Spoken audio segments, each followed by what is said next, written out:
En relación al tema arancelario, si hemos visto la reacción de las bolsas, definitivamente aquellos países que han tenido un mayor gravamen son los que han reaccionado, los mercados han reaccionado, digamos, de manera más adversa.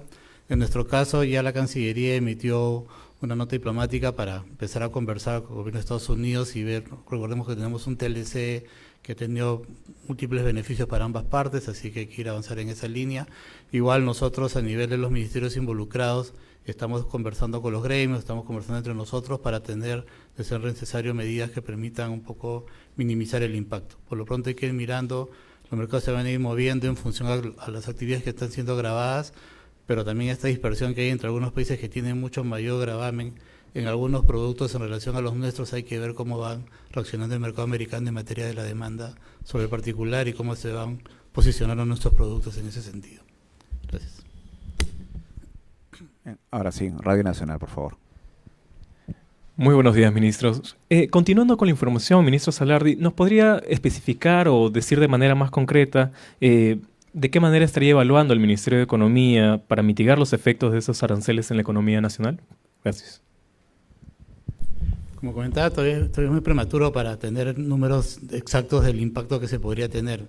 Hay que ir viendo cómo se van moviendo los mercados, por eso estamos coordinando también con los gremios y las empresas exportadoras para sobre esa línea atender un poco, tomar las contingencias que requiramos, ¿no?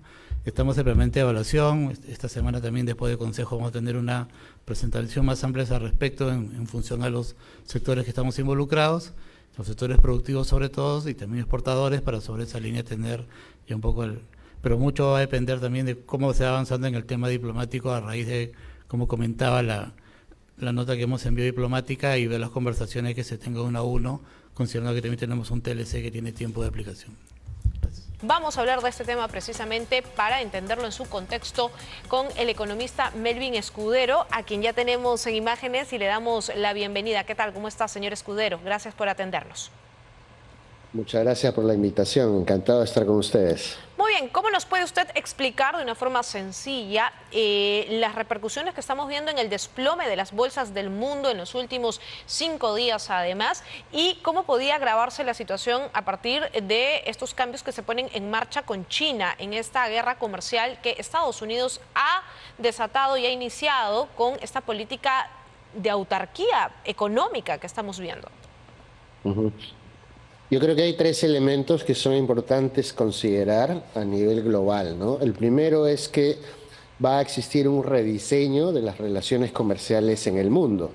Y esto para los negocios es como un terremoto grado 9, porque hasta el momento hemos tenido prácticamente 70 años, 50 años de cierta estabilidad en las reglas de juego en el mundo comercial. Y en particular en los últimos 30 años se había llegado a un consenso de que la globalización y las reglas de apertura sin aranceles iba a ser lo mejor para la humanidad, para el planeta completo, ¿no?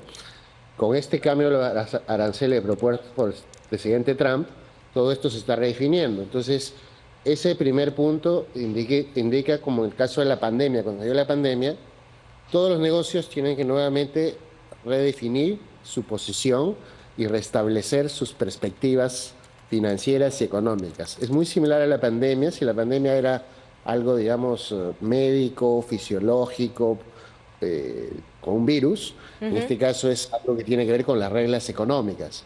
Entonces, todas las empresas no valen lo mismo ahora, si es que van a terminar pagando impuestos de 30, 40, 50% más, y peor aún, si eso afecta a la actividad económica. Entonces, el primer punto es hay que rediseñar los negocios, y eso afecta radicalmente el precio de las acciones. Por eso en Estados Unidos las acciones están corrigiendo casi a 20% desde el punto pico cuando Trump tomó la posición como nuevo presidente de Estados Unidos, ¿no? Exacerbado incluso el día de hoy con altas volatilidades, y lo que se refleja en Asia es lo que pasó durante el día viernes, que ellos no estaban operando, es que países asiáticos como China están reaccionando en la misma proporción. El segundo elemento que explica el comportamiento de las acciones es las perspectivas de las ventas que están vinculadas al crecimiento económico. Entonces, hoy en día, producto de este reacomodo y rediseño en el comercio internacional, hay perspectivas de recesión o probabilidades de recesión que, si las cosas no mejoran en las próximas semanas, los empresarios, los inversionistas se van a poner tan cautos que la caída en la inversión a nivel global podría generar una recesión global. Esto todavía no está, digamos, del todo definido. Sin embargo, podría haber una desaceleración del crecimiento económico que venía creciendo el mundo alrededor del 3.3%, podría bajar a 2,5%, 2%, 1,5%, ¿no? Lo cual es para el mercado bursátil de Asia, de Europa, de Estados Unidos, de Perú, es una mala noticia, ¿no? Porque eso es global. Parte de este problema también está en Estados Unidos, donde al inicio de año casi todo el mundo daba por cierto el hecho de que la economía americana este año con Trump a la cabeza iba a seguir mucho bollando, mejor, claro. con un crecimiento fuerte. Sin embargo, no se está dando, ¿no? Y esto finalmente, la caída del crecimiento económico, de la desaceleración económica, es por este periodo de ajuste, ¿no? Y en medio Y de el ello, tercer- también, señor Escudero, si me permite, vemos que productos como las criptomonedas, los bitcoins, van descendiendo en su valor y también han presentado una caída. ¿Cómo entonces se ve el futuro para quienes quieren invertir o hayan invertido en la bolsa de valores y en este Claro, tipo entonces, de monedas? correcto, este es justamente el tercer punto. El primero es el tema comercial y redefinición del mapa mundial comercial. El segundo es potenciales desaceleraciones e incluso recesiones en algunos países. Y el tercer elemento es el impacto en mi portafolio, cómo me afecta mi portafolio, ¿no? Entonces hay activos riesgosos, el activo más riesgoso son las acciones que han demostrado caídas muy fuertes.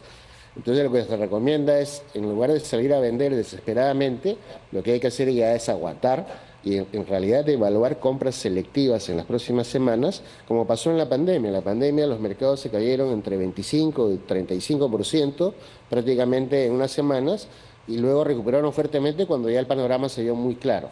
Entonces los mercados de valores en los activos riesgosos como las acciones son muy bruscos y eso puede generar oportunidades de compra más que de venta.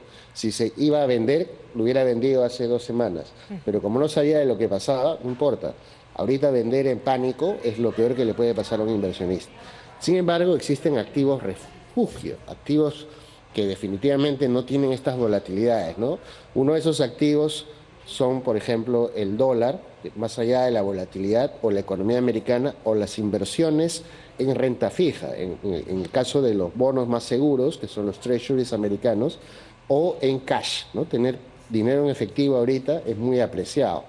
Entonces, desde esa perspectiva, en el portafolio uno tiene que evaluar cuáles son los activos riesgosos que uno tiene.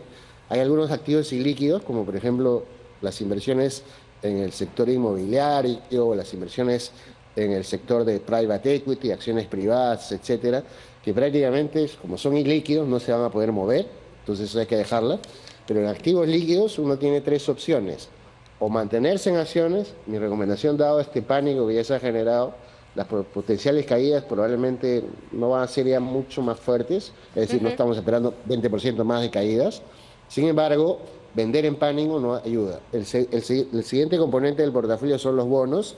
Entonces hay que estar en bonos con baja duración porque efectivamente las tasas de interés van a reaccionar hacia el alza y eso puede generar pérdida en algunos bonos. Y finalmente, protegerse manteniendo caja líquida para esperar y ver que las cosas se tranquilicen, ¿no? ¿Cuánto va a durar esto? Probablemente unas 4 a 12 semanas hasta que ya el mundo vuelva nuevamente a entender cuáles van a ser las reglas y cómo va a empezar y quiénes van a ser los ganadores y quiénes van a ser los perdedores. En medio de ello, usted nos habla de estas inversiones inmobiliarias y también algunos bonos dentro de estos activos, o bueno, lo que usted nos mencionaba. Y lo que me llama a pensar es precisamente cómo quedan las inversiones, por ejemplo, de las AFP. ¿Estas se van a ver en alguna repercusión, en alguna medida también afectadas por lo que viene ocurriendo y lo que de aquí a 3, 4 semanas más, o como usted lo ha dicho, casi 12, que pueden hablarnos de 3 meses, podría complicar un poco más este panorama? Sí, en ese aspecto hay que entender que las inversiones de las AFPs o las inversiones que se hacen en acciones son de largo plazo, ¿no? Estamos hablando de periodos de 20 a 40 años. Entonces, dentro de ese escenario, estas turbulencias que se han presentado previamente, lo tuvimos en el 2008, por ejemplo, con la gran crisis de las hipotecas en Estados Unidos, lo tuvimos en el 2020 con el tema de la pandemia del COVID-19, Y ahora la tenemos con esta propuesta de reacomodo que ha presentado el presidente Trump de todas las reglas a nivel del comercio internacional. Entonces, estos son shocks externos importantes que si uno lo ve en el mundo de las AFPs de acá a 10 años, 15 años, 20 años, para ellos son oportunidades de compra más que oportunidades de venta. Entonces hay que verlo en esa perspectiva. Sin embargo, en el corto plazo, hoy en día, por ejemplo, si estamos en el mercado de bonos, son los bonos soberanos los que más protegen de estas circunstancias. Pero son los bonos soberanos de Estados Unidos en particular los que se ven beneficiados en estas circunstancias.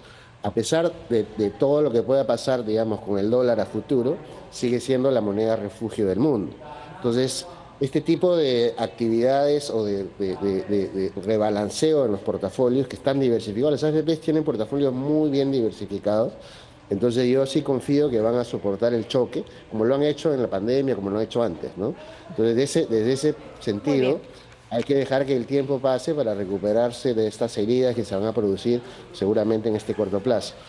Este Muy tipo bien. de portafolios institucionales además tiene profesionales que saben, que conocen, que digamos ya tienen experiencia de lidiar con estas situaciones y cuyos portafolios a nivel internacional también son manejados por firmas de alta calidad, lo cual garantiza de alguna manera una buena gestión. Muy Pero bien. cuando sucede un terremoto grado 9, nos toca a todos. Así es. Vamos a ver Todo- entonces cómo continúa este panorama económico. El tiempo nos ha quedado corto, señor Escudero. Muchísimas gracias por su tiempo y estar con nosotros para explicarnos un poco de lo que ocurre el día de hoy en este segundo lunes negro, como se ha denominado por muchos especialistas, en cuanto a cómo va pintando la economía y este reacomodo en el orden mundial que ya lo hemos visto ha sumido a todos en esta guerra económica. Gracias nuevamente a nuestro entrevistado. I can't see the issue. Yeah, believe me, I need to keep myself alive.